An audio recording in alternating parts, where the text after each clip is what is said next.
कल तक वो पार्टी का प्रेसिडेंट था और जब इन लोगों ने देखा कि एक बहुत बड़ा ये में उसको गिरफ्तार किया गया है तो उसके बाद जो है उसको पार्टी से वहां से इस मामले में उसको गिरफ्तार तो उसके बाद उसको जो है वहां से उसको निकाला गया।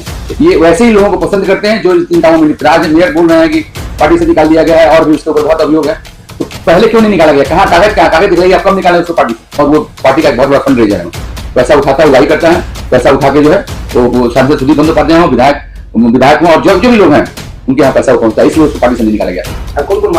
पश्चिम बंगाल कांग्रेस के सीनियर नेता और 45 नंबर वार्ड के काउंसिलर संतोष पाठक ने दावा किया है कि हाथी दांत के स्मगलिंग के इल्जाम में गिरफ्तार 42 नंबर वार्ड के टीएमसी प्रेसिडेंट अशोक कुमार ओझा असल में टीएमसी के एक फंड राइजर थे जो बड़ा बाजार इलाके से टीएमसी के लिए फंड इकट्ठा किया करते थे। आपको बता दें कि बिहार के बक्सर जिले के देवकुली गांव में पुलिस ने टीएमसी नेता अशोक कुमार ओझा को हाथी दांत के साथ रंगे हाथों पकड़ा है। यह खबर आने के बाद टीएमसी उन्हें पार्टी से सस्पेंड कर दिया। मेयर फिरहाद हकीम ने दावा किया है कि अशोक कुमार ओझा को काफी पहले ही एंटी पार्टी काम के लिए टीएमसी से निकाल दिया गया था। फिरहाद हकीम के इस दावे पर संतोष पाठक ने पलटवार किया है और उनके दावे को सफेद झूठ बताया है। संतोष पाठक ने दावा किया कि अशोक कुमार ओझा एक दिन पहले तक टीएमसी में थे और 42 नंबर वार्ड टीएमसी के प्रेसिडेंट थे। कांग्रेस नेता ने कहा कि अशोक कुमार ओझा की गिरफ्तारी से हो रही शर्मिंदगी को ढांकने के लिए फिरहाद हकीम झूठ बोल रहे हैं। संतोष पाठक ने कहा कि अगर अशोक कुमार ओझा को कल टीएमसी से निकाला गया है तो मेयर साहब इसके कागजात दिखाएं। टीएमसी पर निशाना साधते हुए संतोष पाठक ने कहा कि ममता बनर्जी की पार्टी भ्रष्टाचारियों की पार्टी बन गई है। टीएमसी के उत्तर कोलकाता के सांसद सुदीप बंदोपाध्याय खुद रोज वैली मामले में जेल जा चुके हैं। बाकी नेता भी उनके रास्ते पर ही चल रहे हैं। बिल्कुल झूठ बात है। कल तक वो पार्टी का प्रेसिडेंट था 42 नंबर वार्ड का, और जब वो खबर मिला ये कि वो हाथी के दांत का तस्करी में लिप्त है अशोक, उसके बाद जो है शायद सुब्रतो बक्सी और जयप्रकाश मजूमदार और तमाम सारे जो नेता हैं उन्होंने वहां एक ये प्रेस नहीं किया, एक ऐसे भरवली ओरली जो है उन्होंने खबर ऐसा किया जो प्रेस वगैरह में आया, छोटे छोटे अखबारों में जो है वो आया कि उन्होंने जो है उसको पार्टी से निकाल दिया है। कल तक वो पार्टी का प्रेसिडेंट था और जब इन लोगों ने देखा कि एक बहुत बड़ा ये में उसको गिरफ्तार किया गया है तो उसके बाद जो है उसको पार्टी से वहां से स्मगलिंग में उसको गिरफ्तार तो उसके बाद उसको जो है वहां से उसको निकाला गया। इसके कल तक तो वो था ही प्रेसिडेंट था, कल सुबह तक प्रेसिडेंट था। हालांकि वो अरेस्ट हुआ है 18 तारीख को घटना घटा उसके गाँव में, देवकुली गाँव है, बलमपुर, हम भी वहीं के रहने वाले हैं बगल के, तो वहां पे गिरफ्तार हुआ है। तो ये जानकारी होते होते 2-3 दिन लगी है यहाँ, और 3 दिन बाद जो है जब पता चला नेताओं को तब वो नेता लोग उसको पार्टी से निकाले। नहीं, एंटी पार्टी एक्टिविटी में तो पूरे टीएमसी जड़ी थे इसमें। टीएमसी के आप लोग खुद ही जानते हो आप लोग कि इसके पहले भी 6 साल से वो उनके जो शिक्षा विभाग के मंत्री थे जो 6 साल से जेल में है और करोड़ों अरबों रुपया जो उनके घर में पकड़ा है। तो ज्योतिप्रिय मल्लिक जो खाद्य से संबंधित खाद्य मंत्री थे वो भी जेल में है, और तमाम बहुत सारे नेता जो है, कालीघाट के काकू जिसको सुजय भद्र बोलते हैं वो भी जेल में है। तो वो क्या वो भारत को किसी गरीब आदमी के लिए लड़ने के लिए जेल में नहीं गए। तमाम सारे नेता जो है, कोई कोयला चोरी में है, कोई बालू चोरी में है, मैंने हर कोई खाद्य चोरी में है, चावल गेहूं।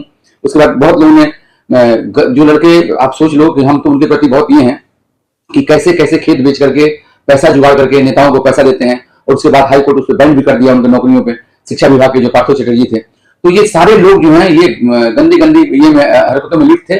और उसके ये जो है ये इनके जितने भी प्रेसिडेंट आप ये जो यहाँ के उत्तर कन्नड़ा के अध्यक्ष हैं सुदीप बंदोपाध्याय, उनके हाथ से वो उसका प्रेसिडेंसी हो जाएगा, हाँ परमानेंट लेटर जो है। और सुदीप बंदोपाध्याय खुद जो है, आप लोग 2-4 साल पहले जानते होंगे, खुद जो है नारदा कांड में वो जाके रोज वैली केस में वो उड़ीसा में काफी दिनों तक बंद रहे, हॉस्पिटल में रहे, बंद रहे। तो ये सारे नेता जो है कहीं ना कहीं अवैध गतिविधियों में लिप्त हैं, जिसके चलते ये वैसे ही लोगों को पसंद करते हैं जो इन कामों में लिप्त। आज मेयर बोल रहे हैं कि पार्टी से निकाल दिया गया है और भी उसके ऊपर बहुत अभियोग है, तो पहले क्यों नहीं निकाला गया? कहाँ कागज दिखाइए, आप कब निकाले उसको पार्टी से? आपके पास जो कागज है, प्रेस के पास खबर नहीं जाएगा? प्रेस तो हर कुछ निकाल लेती है, प्रेस और पुलिस जो कुछ यहाँ निकाल लेती है, तो प्रेस के पास कोई कागज नहीं है। सारा प्रेस जानता है कि झूठ बोल रहे हैं मेयर साहब। ये अगर पहले निकालते तो बात था कि हाँ, लेकिन ये जरूरी है कि 43, 42, 44 जितने वार्ड है उसमें अवैध निर्माण जो भी होता है वो फंड रेजर है। वो पार्टी का पैसा, वो पैसा उठाता है और पैसा उठा करके एमएलए, एमपी, काउंसिलर जितने लोग हैं जिनको सबको दे करके अपने घर में वो पैसा ले आता है, पार्टी को पैसा देता है। इसलिए पार्टी अभी तक कुछ नहीं कर रही थी। जब ये प्रेस में चला आया बिहार में टीएमसी का नेता वहां गिरफ्तार हो गया, तब इन लोगों ने उसके खिलाफ उसको निकाला है पार्टी से। तब तक जो है कोई नहीं निकालता था, और वो पार्टी का एक बहुत बड़ा फंड रेजर है। पैसा उठाता है, उगाही करता है, पैसा उठा के जो है वो सांसद सुदीप बंदोपाध्याय हो, विधायक हो और जो भी लोग हैं उनके यहाँ पैसा वो पहुंचता है, इसलिए उसको पार्टी से नहीं निकाला गया। नहीं, वो 42 का प्रेसिडेंट है, वो 43 में वो रहता है। एक्चुअली वो वोटर था 43 का, और 43 का प्रेसिडेंट भी था युवा का पहले। तो वो 43, 44, 42 ये तीनों वार्ड जो है, ये 3 वार्ड में सबसे ज्यादा जो है, तीनों वार्डों में जो जितना अवैध निर्माण होता है, अवैध गतिविधि, आप जाओगे मून लाइट के पास, वहां जो पार्किंग होता है, वो पार्किंग का पूरा काम जो है इसके लोग करते हैं। इसके नाम से वो नहीं है, वो दूसरे किसी नाम से है, और वो सारा पैसा जो है ये उठाता है और इससे लोग उठाते हैं। आप जाओगे 150 लड़के मारामारी करने लगेंगे, आपसे पता लगाने जाओगे तो ये सारा जो है, सारा नेता जानते हैं, पुलिस प्रशासन जानता है, इनके सरकार के लोग जानते हैं कि अवैध गतिविधि में। आज जो मेयर साहब बोले हैं, अगर ये मेयर साहब 2 साल 5 साल पहले होते तो बहुत लोग जो है, अच्छे अच्छे लोग पार्टी में उनके डूबते हैं। यहाँ पे बड़ा जो सारे जो अधिकतर देखिएगा, सारे जो है वो अवैध गतिविधियों में लिखते हैं। जिस वार्ड में मुझे पता लगा लीजिए, जब मंत्री से लेकर के सारे लोग पार्षद भी देख रहे हैं कुछ चोरी कर लें, विधायक बेचारा के कुछ पैसा उठाना है, सांसद बेचारा के चलो पैसा, जब बड़े बड़े लोग चले जा रहे हैं और उनको नहीं निकाला जा रहा है, अशोक गहलोत को निकाला गया। इसके पहले आप देख लीजिए, और जो लोग पकड़ा है, वो चाहे पार्थो चटर्जी हो, ज्योतिप्रिय मल्लिक हो, अमृत मंडल हो, सुजय कृष्ण काकू हो, और लोगों को पार्टी से क्यों नहीं निकाला गया? दीदी ने क्यों नहीं निकाला? वो क्या दूध के धुले हुए थे? अशोक ओझा अगर चोरी केस में किसी स्मगलिंग में अरेस्ट हुआ, उसको निकाला गया, तो इन लोगों को पार्टी से क्यों नहीं निकाला गया? जो लोग पहले से 6 साल से 4 साल से 2 साल से 8 साल से जेल कट रहे हैं, इन नेताओं को क्यों नहीं पार्टी से निकाला गया? तो कहने का मतलब इनको पार्टी से निकालना चाहिए। अगर ममता बनर्जी बहुत ही सफा सुथरा छवि वाली है, अभिषेक बनर्जी बहुत सफा सुथरा छवि वाले हैं, हमारे बबीता बहुत सफा सुथरा छवि वाले हैं, तो क्यों नहीं इन सारे लोगों को जो इतने दिन से जेल में बंद है, पार्टी 6 वर्ष के लिए निलंबित किया गया? ये क्या, इसको ये पकड़ा है, इसको निकाल दिया गया, और आप लोगों को नहीं निकाला गया क्यों? हिंदी भाषी होने की वजह से इनको सजा मिली है। ये बात हम नहीं कहेंगे, लेकिन कहीं ना कहीं ये एक एंगल आ रहा है। हो सकता है कि ऐसा तो जेल में थे तब भी वो जिला के प्रेसिडेंट थे, और अभी भी जिला के प्रेसिडेंट, उनको हटाया गया बाद में, शायद काजल से कुआं बनाया गया। लेकिन ये कहीं ना कहीं ऐसे लोग जो हैं, जो बिहार उत्तर प्रदेश के हिंदी भाषी लोग हैं, ये सोच रहे हैं ऐसा, और सोचने में यह है कि और लोगों को क्यों नहीं निकाला गया? इतने बड़े मंत्री पार्थो चटर्जी घर से अरबों रुपया पकड़ा है, और साथ उनके कई महिलाओं के संग उनका ये भी आया, संबंध भी आया, तो उसमें उनको नहीं निकाला गया पार्टी से, 6 साल के नियमित किया गया। तो हम तो ये कहेंगे कि ये जो टीएमसी पार्टी है, इसको पुनर्विचार करना चाहिए, और ऐसे जैसे इसके ऊपर एक्शन हुआ, सारे लोगों के ऊपर एक्शन हुआ, सनसैन पार्टी से निकाला जाए, तो पार्टी शायद। ऐसी बात उठ रही है कि अशोक कुमार ओझा जो है, उनके ताल्लुक जो है टीएमसी के बड़े बड़े कुछ नेताओं के साथ है, जिन तक वो जो आरोप लगा रहे हैं कि पैसा उठाते थे। तो क्या आप ये कह सकते हैं कि वो पैसा वहां तक पहुंच रहा? नहीं, आप तो उससे आप और बहुत फोटो बोलिएगा तो मिल भी जाएगा। तमाम सारे नेताओं के साथ उसका संबंध था, जितने बड़े बड़े नेता हैं भाई। आजकल तो एक रूलिंग पार्टी का, एक ब्लॉक का, वार्ड का प्रेसिडेंट होना बहुत बड़ा बात है, और उस ओहदा पे पहुंच करके वो जो रहेगा, ऑटोमेटिक उसका बड़े लोगों से, बड़े नेताओं से परिचय होगा, बड़े बड़े पैसे वालों से परिचय होगा, बड़े बड़े पुलिस वालों से परिचय होगा।